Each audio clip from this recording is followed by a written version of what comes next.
Film का chapter 2 शुरू होता है, जिसमें 15 साल बाद की कहानी दिखाया जाता है। यहाँ विनायक राव बड़ा हो चुका होता है, वह तुम्बाड़ फिर से लौट आता है क्योंकि उसको खजाने की तलाश होती है। वह अपने पुराने घर में जाता है और बुढ़िया के कमरे के अंदर जाने के बाद वो देखता है कि वहाँ बुढ़िया सड़ चुकी होती है, उसकी पूरा शरीर में मिल चुकी होती है। जहाँ उसके पूरे शरीर पे एक पेड़ लग चुका है, लेकिन उसका दिल अभी भी धड़क रहा होता है। फिर वह बुढ़िया के चेहरे पर से चुभी हुई लकड़ियाँ निकालता है। लकड़ी निकालती ही बुढ़िया बोलने लगती है। ये देखकर विनायक राव बहुत खुश हो जाता है क्योंकि अब उसे खजाने के बारे में जानकारी मिल जाएगी।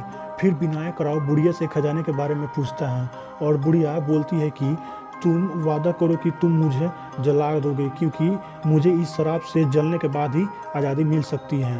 और विनायक राव भी मान जाता है। फिर विनायक राव सरकार के बंगलों में जाता है। वह बुढ़िया के बताई गई जगह को खोजने लगता है और उसको वो जगह मिल भी जाता है। उसके बाद वह बुढ़िया के पास आता है और वादा के अनुसार उसे जलाकर मुक्त कर देता है। उसके बाद पुणे का सीन दिखाया जाता है, जहां एक घर में कुछ औरतें आटा की दुकान चला रही होती हैं। तभी वहां विनायक राव आता है, जो बिल्कुल बदल गया होता है क्योंकि वह कुछ सालों बाद वहां लौटा होता है और वह सारा समय थुम्बाड़ में ही खजाना ढूंढने में बिताया होता है।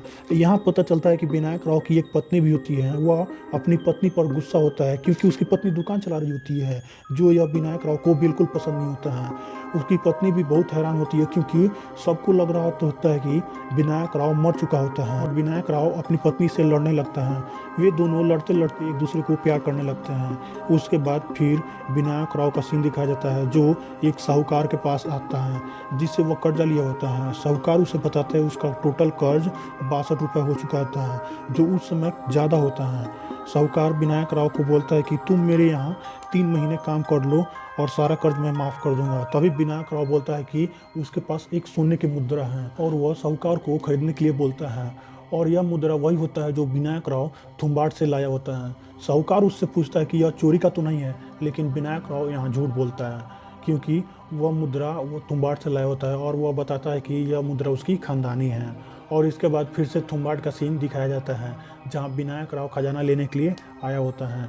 उसके बाद ऐसा कई साल चलते रहता है। फिर एक अंग्रेजी अफसर का सीन दिखाया जाता है, जो साहूकार को बोलता है कि तुम्हें जल्दी जॉब चाहिए तो मुझे जल्दी पैसे दे दो। और यहाँ पता चलता है कि साहूकार सरकारी जॉब पाना चाहता है, लेकिन उसके पास उतने पैसे नहीं होते कि वो सरकारी जॉब ले सके। फिर साहूकार बोलता है कि पैसे जल्द ही अरेंज हो जाएंगे। उसके बाद विनायक राव के घर का सीन दिखाया जाता है, जहाँ उसकी पत्नी बारिश की पानी बाहर निकाल रही होती है और यहाँ साहूकार भी होता है। साहूकार विनायक राव की पत्नी से पूछता है कि वह मुद्रा कहाँ से लाता है, लेकिन विनायक राव की पत्नी बोलती है कि मुझे कुछ नहीं मालूम, क्योंकि विनायक राव उससे कुछ नहीं बताता है, इसलिए साहूकार भी कुछ नहीं पूछता। ये दोनों बातें ही कर रहे होते हैं, तभी वहाँ विनायक राव आ जाता है। साहूकार विनायक राव से बोलता है कि उसे भी अपना हिस्सेदार बना ले, लेकिन विनायक राव उसे मना कर देता है।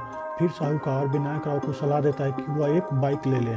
विनायक राव भी मान जाता है और वह एक बाइक ले लेता है, लेकिन उसे चलानी नहीं आती, लेकिन साहूकार उसे सिखाता है। और उसके बाद दिखाया जाता है कि विनायक राव को एक बेटा भी हो गया होता है, जहाँ उसके बेटे का एक पैर थोड़ा सा टेढ़ा होता है, जिससे वह सही से चल नहीं सकता। फिर दिखाया जाता है कि विनायक राव बहुत अमीर हो चुका होता है, उसके पास हर सुख सुविधा होता है। फिर ऐसे कुछ साल गुजर जाते हैं। फिर उसी अंग्रेज अफसर का सीन दिखाया जाता है, जो साहूकार को पैसे के बदले जॉब देने की बात कर रहा था। यहाँ भी वह यही बात दोहराता है और बताते कि तुम्हारे पास लास्ट चांस है जॉब पाने के लिए।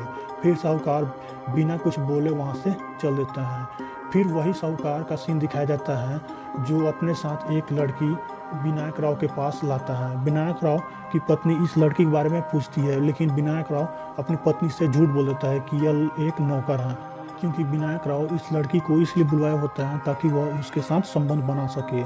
फिर रात के समय विनायक राव उस लड़की के पास जाता है और जैसे ही प्यार करना शुरू करता है कि अचानक उसके दिमाग में कुछ सोचता है और वह वापस अपने बेड पर आ जाता है।